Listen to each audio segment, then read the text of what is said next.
हम बात करेंगे सबसे पहले डीबीएमएस के इंट्रोडक्शन के बारे में। डीबीएमएस क्या है? Data base management system. उससे पहले हमें पता होना चाहिए कि डाटाबेस क्या होता है। डाटाबेस क्या होता है? एक कलेक्शन ऑफ रिलेटेड इन्फॉर्मेशन, यानी कि जो इन्फॉर्मेशन आपस में इंटर रिलेटेड है वो एक जगह स्टोर कर दी गई है। क्यों? ताकि यूजर को जब भी रिक्वायरमेंट हो उसके अकॉर्डिंग यूजर उसे यूज कर सके। डाटाबेस मैनेजमेंट सिस्टम क्या होता है? मान लीजिए डाटाबेस तो ये है, इसके अंदर सारी रिलेटेड इन्फॉर्मेशन है।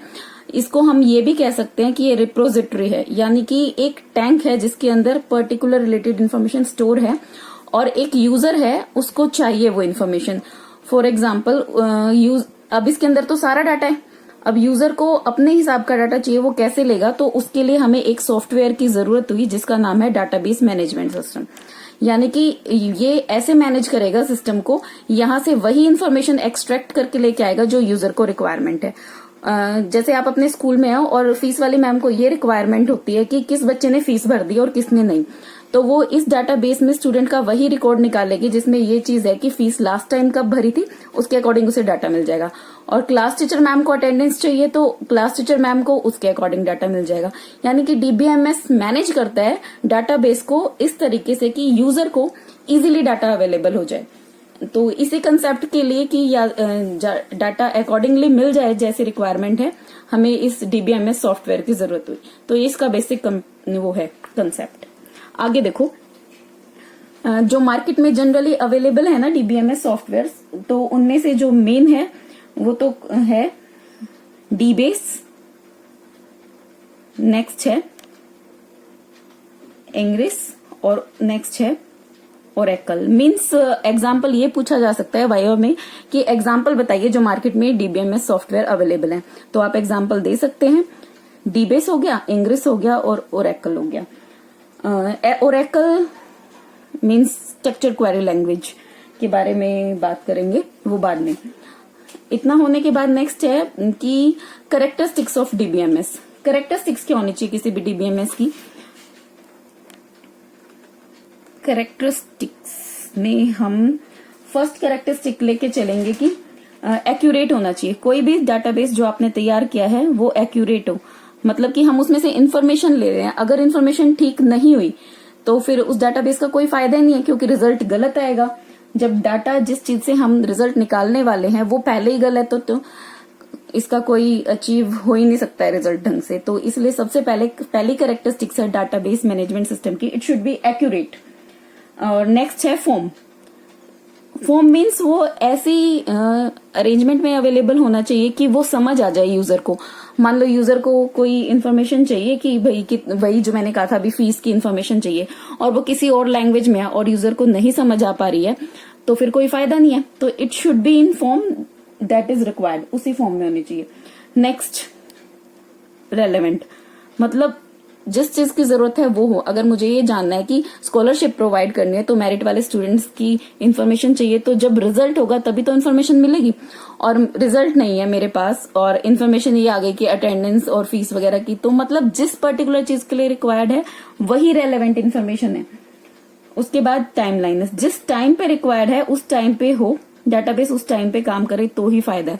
यानी कि स्कॉलरशिप की डेट 20 डेज की है और उस टाइम पे इन्फॉर्मेशन टाइमली अचीव नहीं हुई तो कोई फायदा नहीं है। फिर उसके बाद कंप्लीट, स्कूल क्लास के आधे बच्चों की डाटा अवेलेबल हो गया, आधों का नहीं, तो उस बेस पे तो नहीं दे सकते, क्योंकि हमें तो टॉप मोस्ट स्टूडेंट्स चाहिए ना, जो ज्यादा अचीव करके आए थे। हो सकता है आधों में से जो नहीं है जिनका डाटा, वही कोई फर्स्ट आया। और उसके बाद पर्पस, जिस पर्पस के लिए चाहिए वो पर्पस फुल होना चाहिए, यानी कि उससे रिलेटेड इन्फॉर्मेशन डाटाबेस में होनी चाहिए।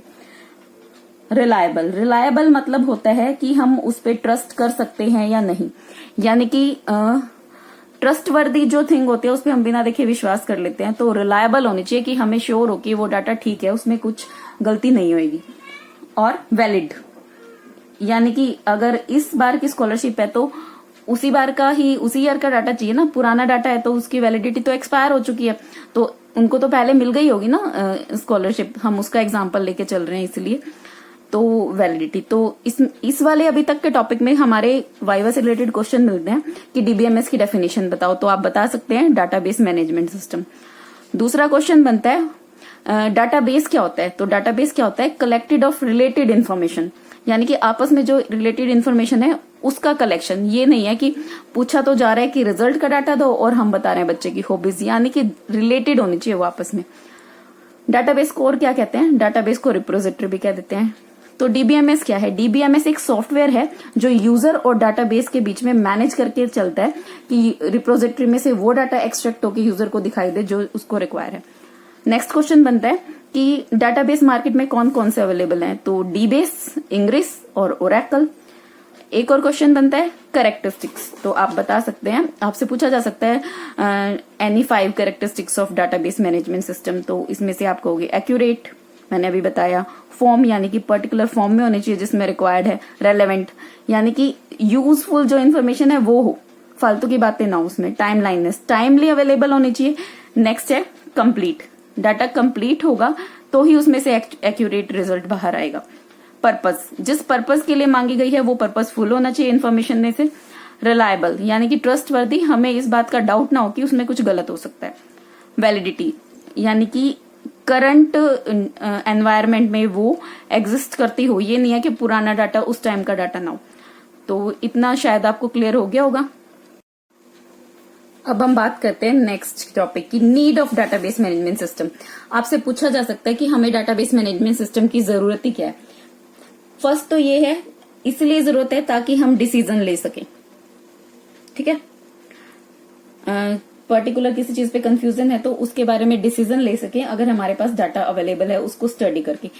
सेकंड, जो अनसर्टेनिटीज हैं, यानी कि जिन चीजों पे डाउट है वो डाउट क्लियर हो जाएगा अगर हमारे पास एक जगह पे सारा डाटा अवेलेबल होगा। नेक्स्ट,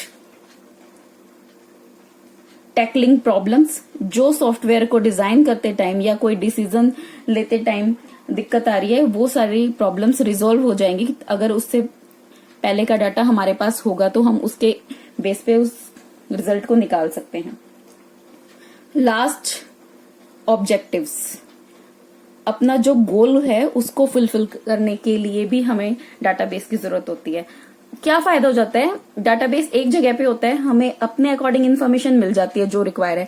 अगर वो इधर उधर होगा तो सारा टाइम वेस्ट इस चीज में ही खत्म हो जाता है कि वो कैसे कलेक्ट करें और कैसे ऑर्गेनाइज करें। तो नीड ऑफ डाटाबेस में आप कह सकते हैं इसलिए हमें जरूरत पड़ी क्योंकि हमें डिसीजंस लेने थे, जो अनसर्टेनिटीज आ रही थी काम को अचीव करने में उसको रिजोल्व करने के लिए, डाटाबेस के डिजाइन में जो प्रॉब्लम आ रही थी या जो हमें रिजल्ट निकालना था या जो भी कुछ गोल फुलफिल करना था उसमें जो प्रॉब्लम आ रही थी, अगर हमारे पास उससे पहले का रॉ डाटा होगा तो हम उसको भी ठीक कर पाएंगे। और लास्ट, जो मेरा ऑब्जेक्टिव होगा उसको अचीव करने के लिए। आगे बढ़ते हैं नेक्स्ट की तरफ। अगर पूछा जाए what is the definition of database, तो आप कहेंगे a well organised form of data that are related in meaningful way, मतलब कि एक well organised form of data है जो कि आपस में किसी कारण से जुड़ा हुआ है। मींस मेन पॉइंट्स क्या है कि वो वेल ऑर्गेनाइज्ड होगा, मतलब ढंग से रीडेबल फॉर्म में होगा जो हमें समझ आ जाए। रिलेटेड, आपस में रिलेटेड होगा। असेसिबल, जैसा हमें चाहिए उसके अकॉर्डिंग हम एसेस कर लें, जैसे कि मुझे चाहिए डिफॉल्टर्स की लिस्ट जो एब्सेंटीज हैं तो उसमें से वो निकल के आ जाए, फीस डिफॉल्टर है तो वो आ जाए, जो मार्क्स के डिफॉल्टर्स हैं यानी कि जो फेल है वो आ जाए, और ये सारा का सारा एक ही जगह पे स्टोर होना चाहिए ताकि कुछ भी एम्बिग्विटी या कंफ्यूजन क्रिएट ना हो इस वजह से। अब नेक्स्ट पूछा जा सकता है आपसे कि एडवांटेज क्या है डाटाबेस मैनेजमेंट सिस्टम की और डिसएडवांटेज क्या है। एडवांटेज को प्रोस भी कहते हैं और डिसएडवांटेज को कॉन्स भी कहते हैं, यानी कि pros and cons of database management system. Redundancy की बात करते हैं तो अगर एक जगह पे डाटा है तो रिपीटेटिवनेस खत्म हो जाती है, हमें हर एक डिपार्टमेंट में अलग फाइल नहीं बनानी पड़ती, डाटा एक ही जगह सिस्टम खोला लॉगिन किया तो उससे रिडंडेंसी कम हो गई। रिडंडेंसी कम हो गई तो इनकंसिस्टेंसी अपने आप कम हो गई। कैसे? रिडंडेंसी का मतलब होता है एक डाटा, सपोज करो कि एक क्लास का रिकॉर्ड फीस वाले मैम के पास अलग फाइल है, स्पोर्ट्स वाली मैम के पास अलग फाइल है और क्लास वाली मैम के पास अलग फाइल है। क्लास वाली मैम को पता है कि बच्चा छोड़ के चला गया है लेकिन स्पोर्ट्स वाली मैम को नहीं पता है, तो जब बाद में एंड में देखते हैं तो स्पोर्ट्स वाली मैम के पास क्लास में 50 बच्चे होते हैं और क्लास टीचर के पास 49। तो ये क्या हो गया? इनकंसिस्टेंसी, यानी कि कंफ्यूजन है। तो डाटा क्योंकि रिडंडेंट था, रिपीटिव था, दो फाइलों में अलग जगह, लेकिन अगर एक ही जगह होगा तो ये कंफ्यूजन खत्म हो जाती है। तो रिडंडेंसी और इनकंसिस्टेंसी ठीक हो जाती है। शेयरिंग ऑफ डाटा तो हो ही रहा है, क्योंकि लॉगिन करके सभी जितने भी डिपार्टमेंट्स हैं वो वहीं से डाटा देख पा रहे हैं, तो शेयरिंग हो गई, फाइल्स बनानी नहीं पड़ी बार बार। सर्च कैपेबिलिटी, सब अपने जितना उन्हें दिया गया ना प्रिविलेज, उसके अकॉर्डिंग सर्च करके अपना डाटा देख सकते हैं, तो सर्चिंग भी आसान हो गई है। इंटीग्रिटी, सारा डाटा एक ही जगह पे है तो कंफ्यूजन खत्म। प्राइवेसी एंड सिक्योरिटी, हम पासवर्ड ऑथेंटिकेशन वगैरह लगा सकते हैं तो वो थोड़ा सिक्योर हो गया। ट्यूनेबिलिटी, कभी हमें अपग्रेड करना है तो हम एक ही जगह पे जाके अपग्रेड कर सकते हैं डाटा को, सबकी फाइल्स दोबारा से बनाने की जरूरत नहीं पड़ेगी। सिंपल है क्योंकि एक ही कमांड के कारण हम सारा डाटा एकदम से ले सकते हैं, हर जगह जाके कलेक्शन नहीं करनी है। फास्टर डेवलपमेंट, सॉफ्टवेयर एक बार बन गया, शुरू में दिक्कत आती है और जब बन गया तो उसके बाद तो वो बहुत फास्टली काम करता है। लेकिन अगर कोई चीज हम शुरू करते हैं तो उसके एडवांटेज के साथ डिसएडवांटेज आती हैं, तो हम बात करते हैं इसमें क्या डिसएडवांटेज है। हायर कॉस्ट, मतलब इसमें पैसा बहुत लग जाता है। कैसे? जब फाइल सिस्टम से आप ऑटोमेटिक सिस्टम पे आओगे तो कंप्यूटर्स चाहिए, वायरिंग चाहिए, सॉफ्टवेयर चाहिए, स्टाफ चाहिए, तो हाई कन्वर्जन कॉस्ट। प्रोग्रामिंग के सॉफ्टवेयर चाहिए और फिर उस प्रोग्राम को डील करने के लिए हमें दोबारा से प्रोग्रामर्स चाहिए कि कैसे काम होगा। कॉम्प्लेक्स हो गया, कोई भी चीज नई शुरू करते हैं तो कॉम्प्लेक्सिटी तो बढ़ जाती है, और यूजर को आप जितना आसान करके दिखाएंगे तो इसका मतलब उस चीज को बनाने में उतनी ही ज्यादा कॉम्प्लेक्स सिचुएशंस आती है, क्योंकि प्रेजेंट इजी करना है तो पीछे का जो सॉफ्टवेयर है वो थोड़ा कॉम्प्लेक्स होता चला जाता है। बैकअप्स, बार बार बैकअप लेना पड़ेगा ताकि जो भी पिछला डाटा है वो हमारे पास जब रिक्वायरमेंट हो वो आ सके। और सॉफ्टवेयर हार्डवेयर कॉस्ट तो बार बार बढ़ती ही रहती है, मेंटेन करने की भी बढ़ती है, जैसे कि कोई वायरस वगैरह ना आए, और अपग्रेड करते रहते हैं सिस्टम को, तो ये सारी चीजें भी साथ साथ इंक्रीज हो जाती हैं। तो इस वाले पेज में से आपके क्वेश्चंस बनते हैं। फर्स्ट, तो ये क्वेश्चन बनता है कि डाटाबेस की रिक्वायरमेंट ही क्यों पड़ी। फर्स्ट, डिसीजन लेने के लिए, अनसर्टेनिटी जो कंफ्यूजन थी उन्हें रिमूव करने के लिए, प्रॉब्लम जो आ रही थी उनसे टैकल करने के लिए, और जो मेरा ऑब्जेक्टिव था उसे अचीव करने के लिए। तो डाटाबेस है क्या एक्चुअली? ये एक well organised form of data है, तो जो कि आपस में रिलेटेड है, जब रिक्वायर्ड है एसेस कर सकते हैं, और सारी की सारी एक इस जगह पे स्टोर्ड होती है।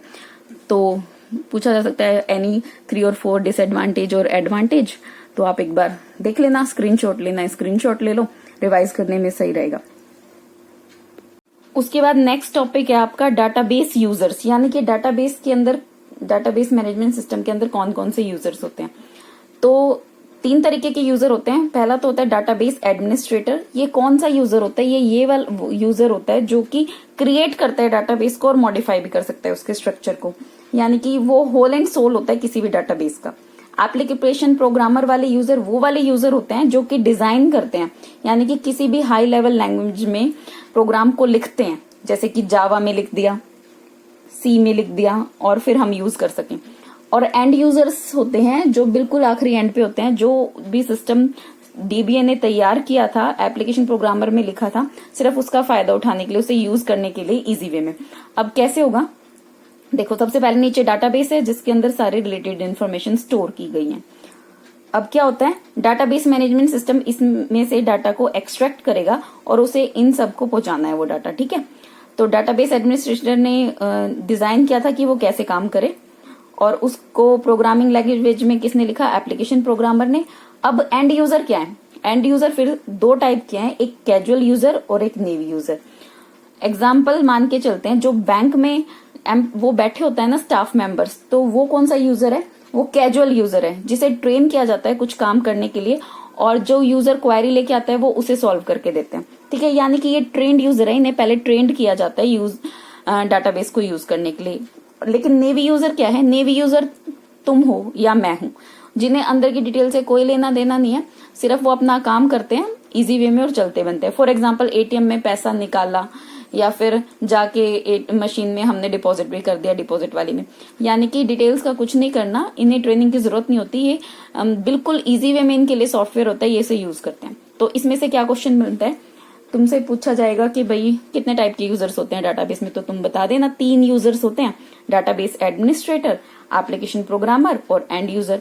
या फिर ये भी पूछा जा सकता है कि who is responsible for creating and modifying the database, तो आप बोल देना डीबीए, यही करता धरता होता है जो क्रिएट भी करता है और मॉडिफाई भी कर देता है।